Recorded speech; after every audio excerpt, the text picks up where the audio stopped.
You're watching In Private on CNN Philippines, still with presidential candidate former Senator Bongbong Marcos. Sir, when you become president, what will be your first concrete step towards achieving unity? Siguro narinig nyo na sinasabi ng mga tao, kaya ba ng unity pababaan ng presyo ng gasolina? Kaya ba ng unity magdala ng trabaho? Ano po yung tugon nyo dun sa mga ganon? It's prices and jobs. Jobs. Prices. When you do a survey about COVID to Filipinos, ang mga concern, number 1, walang trabaho. Number 2, walang pera, walang pakain. Ang pinakamahirap talaga yung nag-lockdown tayo ng gusto. I mean, hindi lang naman tayo. Everybody around the world had to do it. No? But yun ang pinakamahirap. Kaya siguro wala nang lockdown. Kasi yung nung panahon ng mga lockdown, we had hindi pa natin alam Hindi pa natin alam kung ano ba talaga yung COVID. Tapos wala tayong vaccines, hindi pa tayo ready. We didn't know how to treat it. We weren't really that good yet. So we just, option lang lockdown. Siguro, tama na yung huwag na tayong magla-lockdown. Dahil may vaccine naman. Marami na tayong natutunan, medically speaking. It's all about how to create jobs. And you look at the areas, what's the fastest? First of all, the MSMEs, number 1. Ang daming nalugi, ang daming lubog sa utang. So I think the government, together with the private sector, can do something about that. And the government, in terms of fiscal policy, taxes, na siguro bigyan ng tax holiday, tax amnesty, yung mga hindi nakapagbayad ng lockdown, things like that, para bigyan naman sila ng breathing room, no? Makabuelo naman sila. And then on the private sector, yung magbigay ng financing. The other area na mabilis ang return is agriculture. Because we really have to do something about our agriculture anyway. Sobrang ating importation, yung production kasi natin kulang So kailangan natin tugunan yon. We have to go back to doing research. We have to support the farmers. The whole value chain from research and development to production of seedlings, to livestock dispersal, to giving away bangka na mas malaki. The other isang experience ko nung nag-governor ako was tourism. Ang bilis ng tourism, ng returns ng tourism. But we have to do it in another way. Siguro because yung airport natin dito sa Manila is limited in its capacity. I think the real capacity is 6.57 million passengers a year. That's not enough. We need to have more. We keep talking about 10 million. Pero hindi natin aabutin yan. So, magtayo tayo ng magagandang airport para hindi na kailangan dumaan sa Maynila. Another one that it's actually something I suggested in a long time is like the New Deal of FDR during the crash of the stock market in 1929, called the New Deal, where talagang gumawa sila ng infrastructure program. Trabaho yan Siguradong trabaho yan And you need the infrastructure anyway. You really need infrastructure. The only siguro yung papalitan natin is that we have to have in all of this, you have to have a plan. Hindi mo pwedeng sasabihin, sige, dyan gawin natin yan. Yan gawin, ano na. Kailangan may plano tayo. Dahil limited ang resources natin Ang utang natin, 13 trillion na. Kailangan natin bawiin yun, paano natin gagawin. So, we have to be very careful with what little funds we have. Yung new taxes, because you mentioned about the national debt, are you all for new taxes, imposing new taxes? Depends on what sector, in what area.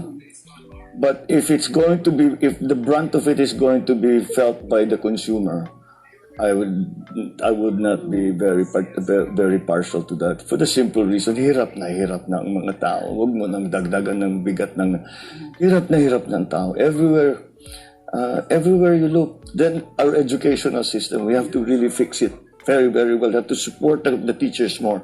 And when I talk about support, it's not just the sweldo, it's not just the benefits, it's also the training.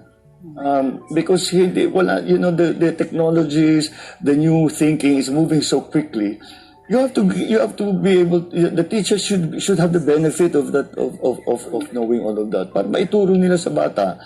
Para yung kabataan natin, pag-graduate, talagang magandang and then scholarship programs. Dagan natin ang scholarship programs. The agency should have scholarship programs. Like the DA will have scholarship programs for agronomists and agriculturists and hydrologists and yung mga kailangan nilang expert. Yung ganun stuff. They need engineers maybe for the energy side. We need for the DOJ. We need the good lawyers. We have to improve the bureaucracy. We have to improve the quality of public service. So what's going to be your program in terms of fighting graft and corruption? How will you promote a culture of accountability in government, and how will you lead by example in this area? Well, leading by example is very simple. You do not tolerate any kind of this kind of ginagawa na kinukuha yung pera ng gobyerno. At the lower level in the bureaucracies, if we improve the efficiency, ang ideal dyan, lalo na sa lower levels, walang fixer. At the higher level, it goes back to the people you choose. Meron talaga dyan na walang iniisip pagka na-appoint, iniisip paano tayo kikita rito. Huwag tayong kukuha ng mga ganun. At kung meron mang nakalusot na may ginawa, parusahan mo. Sir, may mga international think tank like you have Bloomberg, Capital Economics of the UK, Pantheon Macroeconomics, hindi sila kumbinsido na makakabuti para sa ekonomiya ng bansa ang kayo po ang magiging Pangulo. What will you tell them specifically to change their minds? I will not tell them there's no need. I will do things. They're not convinced, we will convince them. Tingin nyo ba if they're talking about, it won't be bad for the economy, may obstacles kaya if ever they're gonna put in more investments? I think those are more political statements than actual economic analysis. If you ask me, because I don't know. I suppose there's they feel that maybe magkakagulo, etc. That it won't be stabilized. And they may have a point. But we know that. So kung sakali man ay panalo ko itong eleksyon, babantayan namin yung mga ganun. Hindi naman tayo lang natutulog. The Presidential Commission on Good Government was created to go after the ill-gotten wealth of the Marcos family and their associates. Should you win as president, what role will the PCGG play? Strengthen it. Kasi pinag-uusapan mo yung corruption, graft and corruption. Yan ang trabaho nila. Patibayin mo. Give them a bigger budget. Give them more staff para habul-habuli talaga nila lahat. Then mag-file sila ng kaso sa ombudsman. Pero may kukunin pa po silang more than 170 in litigation pa. Meron pang more than 100 billion pesos in litigation. What can be done with that? I don't know. I am not familiar with the cases. I'm not familiar with the cases, and that's literally case to case. No, Pero yung sinasabi yung strengthen, so how can you expand the functions? How can you strengthen it? So that instead of directing themselves against the Marcoses only, I mean, if I have, kung meron akong corrupt na kamag-anak, lalabas yung pangalan niya. But not only us, lahat. Lahat. Na malayo, nasa ibang panahon na tayo eh. Hindi na yun ang issue. Ang issue is just graft and corruption in government. And they're already there. They committed mo na. Patibayin mo pa.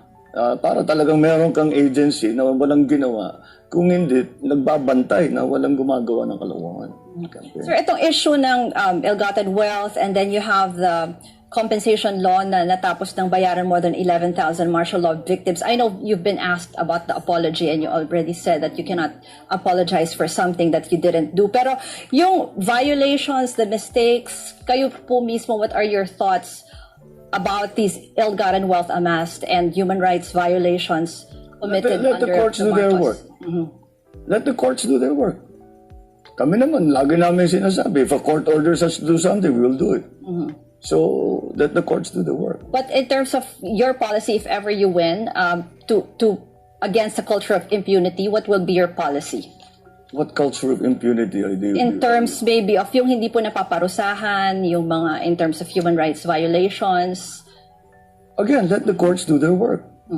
You know, that's the whole thing, is that we have to strengthen our institutions. Nagiging politicized ang institutions natin because, I don't know, because that's the system that we have in place. We have to strengthen our institutions so that it doesn't matter who is in power. Isigit ko na, sir, itong question ko for the media. Medyo selfish dahil media po ako. So, paano po kaya ang magiging coverage sa inyo? Kasi ngayon medyo yung iba nahihirapan daw i-approach kayo even for ambush interviews, or if ever maging presidente po kayo, paano po ang magiging pakikitungo nyo kaya sa media? Well, this way, palagay ko hindi ako maglalagay ng spokesman. Haharap ako sa media. I don't understand but That would be good for us to cover you directly. But may spokesman ng presidente. Kaya naman i-explain ng presidente kahit na ano eh. So, yun, ganun na lang. You have, the old system was they have a press officer who conducts regular press secretary who conducts regular briefings. Especially kung may malaking issue na pumutok, magbi-briefing yan. Ngayon, if the president decides to make his own statement, that's that. Pupunta sila, then they will face the media, and yun ang pag-uusapan yung kung ano man yun, magpapaliwanag, o mag-inform, o mag-brief, or whatever. So, balikan natin yung sistema yun. I don't know kung bakit sinasabi that yung mahirap ako yung ambush interview. I'm always out in public. Pero siyempre, we're doing something else also. But I don't know why they say that, because as I said, hindi naman ako pwedeng magtago. I'm always out in the public. So anyway, we can expect regular press conferences from you instead of a presidential spokesman. Ano po? I think it's necessary.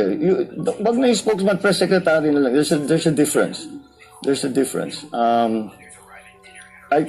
This is another idea. I mean, hindi pa to buo. Pero yun ang iniisip ko. Kasi iniisip ko pati yung sa mga nakaraan na presidente, wala namang spokesman eh.